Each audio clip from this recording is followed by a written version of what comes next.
Rachel did deserve that job. It's just plain and simple. I talked to Rachel, and I know a lot of things she was saying out of frustration because ESPN put her in a bad position, and they even put Maria in a position of trying to give Maria a sympathy job.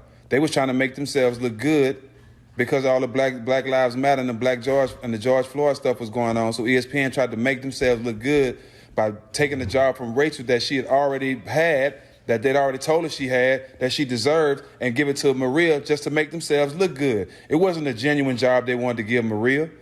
It's ESPN is behind all this, bro. It's all their fault. You know what I'm saying? I can't blame Rachel. I love Rachel, and I'm going to stand behind her. I spoke to her, and I'm going to stand behind Maria, too. But ESPN, y'all some suckers. Y'all some suckers because y'all did this. Y'all tried to give Maria a job, and it wasn't genuine. And look what happened.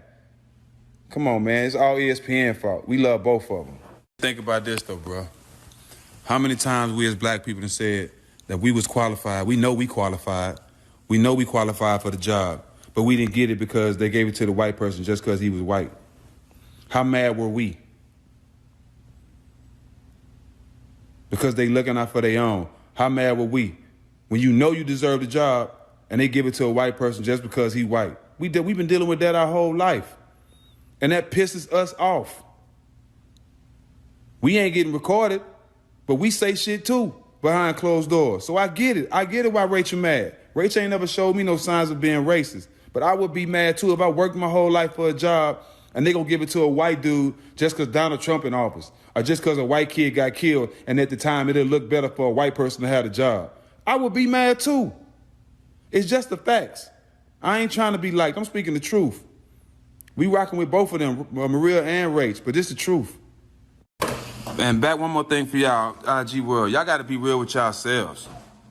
A lot of y'all can't be real with yourselves, and a lot of y'all looking for handouts. A lot of y'all don't deserve nothing because you've been sitting at home not putting in the work and complaining about other people. Why they doing this? Or why them and not me? But when you deserve something, when you put in the work for it, you should be mad when you don't get it. A lot of y'all won't understand that because y'all home still living off your mama, still living in your mama house. And wondering why you ain't winning or ain't got nothing going on. I'm going to hit y'all with harsh truth. I am the face for equality. But I also am the face of being black and proud and being strong and going to get what's mine. Not asking no white person or nobody to give me nothing. I'm going to take what's mine like I've been doing. But y'all quick to forget. When the jump first started, Rachel hired all black people. Remember that. I told y'all I'm gonna make y'all hate me, cause y'all, especially the people that don't like the truth. Half y'all hanging around niggas, hoping that they make y'all dream come true, and hanging around them. And as soon as they tell y'all no, they a fuck nigga, or they ain't real, because they told you no, because they tired of you benefiting off their blessing. You been around them all this time, been around all the people they been around, had the same connections, met the same people he met, but you still sitting around waiting for somebody to hand you something. Instead of you getting on your ass, doing something with the connections and making something work for yourself. A lot of y'all in this mind frame, and a lot of y'all stuck in this attitude of blaming white people for why you ain't made it. Yeah, we know we started off behind. They put us in a bad position from the jump. They got ahead, but it's time for you to learn for yourself. We got more black.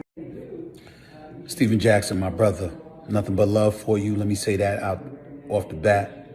You know I got love for you. We go back a long ways, and we gonna continue to go back a long ways, my brother. Mad love and respect to you.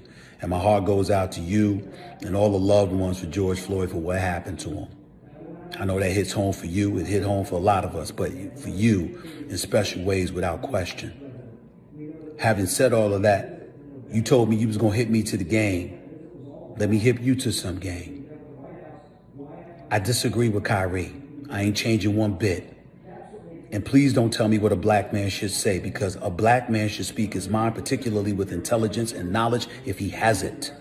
You have it. I believe I have some of it. I believe in this instance, even though Kyrie Irving is a knowledgeable and good brother, in this instance, I don't think he displayed his knowledge about this. You know about the force majeure provision in the collective bargaining agreement for the NBA. You know that if the NBA season gets canceled, they can reopen talks and ultimately players are going to lose billions. You know about the tens of thousands, if not hundreds of thousands of jobs across the NBA landscape that's going to be lost if an NBA season doesn't resume.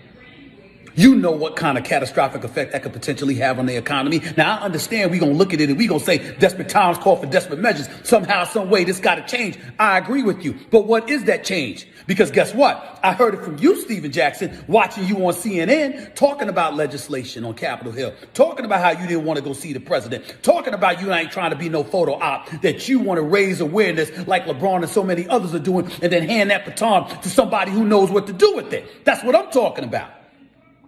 I mentioned that when I talked on First Take this morning about how about raising awareness and then reaching out to the NAACP Legal Defense Fund, who's already put in that groundwork with consent decrees that they negotiated with the city of Newark and Baltimore and Ferguson, Missouri, and beyond to make sure that the Justice Department had negotiated a deal in concert with police departments to hold police officers accountable. I'm the person that went on the air and called for federal legislation that it be designated a federal hate crime for a police officer to shoot and kill unarmed black men.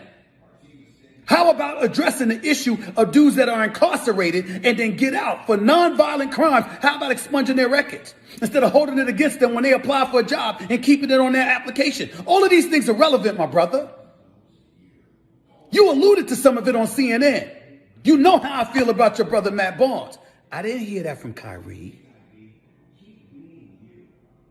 All Kyrie said was systemic racism. I ain't down for it. I ain't playing. That's not good enough. You got to have a plan when you planning on not showing up to work to do your job. And it can't be just racial oppression vaguely. You got to be specific, bro. I stand by what I said. I meant every word I said. I'm not backing up, bro. You know me better than that. But I appreciate you. I appreciate the love and respect that you always show. All I would ask is you do the same for me. Don't ever assume that higher-ups are talking. Not out of my mouth, dog. I talk for me. Ain't nobody putting this in my mouth. And in terms of what a black man should say, this black man is preaching about the importance of having a game plan and executing that bad boy. Not just whistling into the wind about what we don't like. I'm not saying you're doing that. I'm not saying the protesters are out there doing that. I'm saying Kyrie did it with just that blanket statement as to why he did not want to play. I stand by what I said. You know I ain't budging. But I love you, bro. Keep on keeping on. We'll holler soon.